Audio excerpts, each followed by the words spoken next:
Baik, bismillahirrahmanirrahim. Assalamualaikum warahmatullahi wabarakatuh. Perkenalkan, nama saya Raitya Purnama dari Hukum Jaminan kelas C.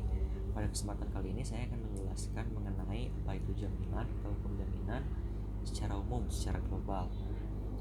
Secara definisi, jaminan itu berasal dari bahasa Belanda atau istilah Belanda yang dikenal dengan zekerheid atau paucina, yang memiliki arti jadi mencakup secara umum cara-cara kreditor menjamin dipenuhinya tagihan.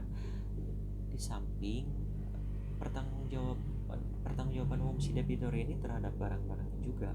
Nah, jaminan ini ditujukan kepada kekuatan hak kreditur atas suatu barang tertentu yang memang disisihkan, dengan maksud apabila terjadi wan prestasi di waktu-waktu di masa depan bisa digunakan untuk melunasi kewajiban dari si debitur ini yang memang belum terpenuhi sepenuhnya.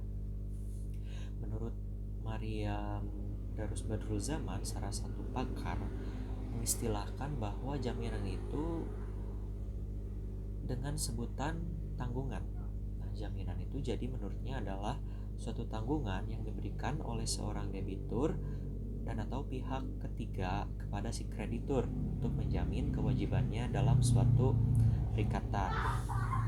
Nah, pada intinya memang hukum jaminan itu merupakan ketentuan hukum yang mengatur hubungan hukum antara si pemberi jaminan atau debitur dan penerima jaminan, atau bisa kita kenal dengan kreditor, sebagai akibat dari pembebanan suatu utang tertentu, suatu kredit dengan suatu jaminan, boleh benda atau orang tertentu. Dengan kata lain, hukum jaminan itu tidak hanya mengatur hak-hak kreditor yang berkaitan dengan jaminan pelunasan utang tertentu, namun sama-sama memang mengatur hak-hak kreditor dan hak-hak debitor berkaitan dengan jaminan pelunasan hak tertentu tersebut. Nah, hukum jaminan itu dapat kita secara umum itu dapat kita klasifikasikan menjadi dua, yakni jaminan umum dan jaminan khusus. Nah, jaminan umum itu yaitu jaminan dari pihak debitur yang terjadi atau timbul dari undang-undang, yaitu bahwa setiap barang bergerak ataupun tidak bergerak milik debitur menjadi tanggungan hutangnya kepada kreditur. Maka apabila suatu saat debitur itu wan prestasi, kreditur ini dapat meminta pengadilan untuk menyita dan melelang seluruh harta debitur. Itu untuk jaminan umum. Jaminan khusus itu maksudnya merupakan jaminan hutang bersifat kontraktual yang terbit dari perjanjian tertentu, baik yang khusus ditujukan terhadap benda-benda tertentu maupun orang tertentu. Nah, dari hal tersebut, seperti yang dijelaskan sebelumnya, kebanyakan orang itu memang lebih memilih jaminan khusus daripada jaminan umum, dikarenakan dalam eksekusinya benda jaminannya lebih mudah, sederhana dan cepat. Nah, jadi jika ada wan prestasi yang dilakukan oleh debitur, selain hal tersebut, kreditur jaminan khusus itu sebenarnya lebih didahulukan dibanding kreditur jaminan umum dalam pemenuhan si piutangnya. Berdasarkan hak terhadap piutang yang dimiliki, kreditur itu memang terbagi menjadi 3 jenis.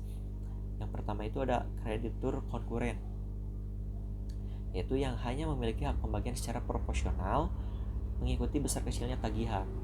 Yang kedua ada kreditur preferent, yaitu kreditur yang memiliki hak untuk mendapat pelunasan hutangnya lebih dulu dari kelompok kreditur lainnya. Dan yang ketiga itu ada kreditur separatis. Maksudnya yaitu kreditur yang memiliki hak untuk melakukan penjualan sendiri atas objek jaminan sebagai upaya pelunasan terhadap hutang-hutang yang dijamin oleh kebendaan tersebut. Nah, maka dari itu tidak heran kalau banyak orang lebih memilih jaminan khusus dibanding jaminan umum. Jaminan umum itu memang diatur dalam pasal 1131 dan 1132 KUH Perdata. Itu untuk jaminan umum. Jaminan khusus juga sebenarnya diklasifikasikan menjadi dua. Ada jaminan perorangan, ada jaminan kebendaan. Nah, jaminan perorangan itu bisa personal, bank, atau corporate. Sedangkan jaminan kebendaan kembali dibagi menjadi dua, yaitu benda bergerak dan benda tetap. Nah, Benda bergerak itu ada dua, yakni gadai yang diatur dalam pasal 1108 hingga 1160 KUH Perdata, dan juga fidusia yang diatur dalam Undang-Undang Nomor 42 Tahun 1999. Si gadai ini memiliki pengertian yaitu suatu hak yang diperoleh oleh kreditur atau suatu barang bergerak yang diserahkan oleh debitur atau orang atas namanya, dan yang memberikan kekuatan kepada kreditur untuk mengambil pelunasan dari barang tersebut didahulukan dari orang berpiutang lain. Sedangkan fidusia yaitu penyerahan hak milik atas barang bergerak dengan menahan barang tersebut secara kepercayaan.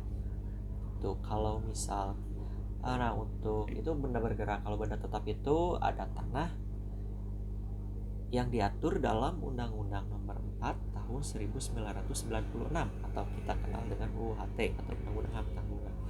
Hak tanggungan ini yaitu hak pembendaan atas benda yang tidak bergerak, bertujuan untuk memperhitungkan pembayaran kembali dari suatu hutang dengan uang dari pendapat penjualan benda barang tidak bergerak.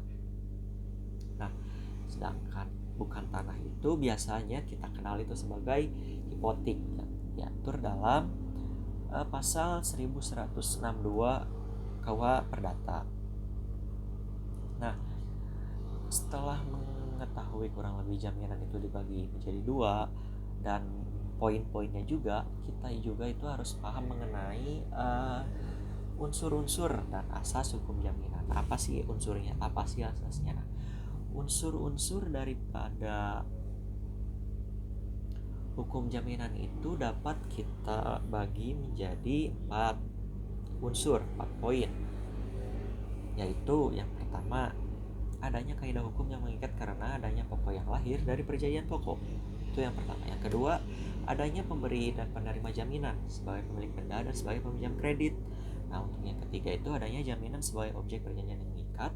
Dan yang keempat itu adanya fasilitas kredit yang mengikat secara perjanjian kredit. Nah, itu unsur-unsur daripada hukum jaminan. Kemudian apa sih asas-asas dari hukum jaminan itu? Nah, asasnya itu ada 5. Yang pertama, asas publisitis. Asas ini memiliki pengertian bahwa semua hak, baik hak tanggungan, hak fidusia, hak hipotek itu harus didaftarkan. Nah, pendaftaran ini tuh maksudnya supaya pihak ketiga dapat mengetahui bahwa benda jaminan tersebut sedang dilakukan pembebanan jaminan. Pendaftaran hak tanggungan itu bisa dilakukan di kantor Badan Pertahanan Nasional Kabupaten atau kota. Pendaftaran fidusia itu bisa dilakukan di kantor pendaftaran fidusia pada kantor Departemen Kehakiman dan Hak Asasi Manusia. Sedangkan pendaftaran hipotek kapal laut itu dilakukan di depan pejabat pendaftar dan pencatat balik nama, yaitu syah bandar. Itu yang pertama, asas publisitis tadi. Yang kedua itu ada asas spesialitis, bahwa tanggungan hak fidusia maupun hipotek hanya dapat dibebankan atas barang-barang yang sudah terdaftar atas nama orang tersebut. Yang ketiga itu ada asas tak dapat dibagi-bagi. Nah, maksudnya ini asas dapat dibaginya hutang itu tidak dapat mengakibatkan dapat dibaginya hak tanggungan, hak fidusia maupun hipotek dan hak gadai walaupun telah dilakukan pembayaran sebagian. Yang keempat itu ada asas implicit selling, yaitu barang jaminan atau gadai harus berada pada penerima gadai.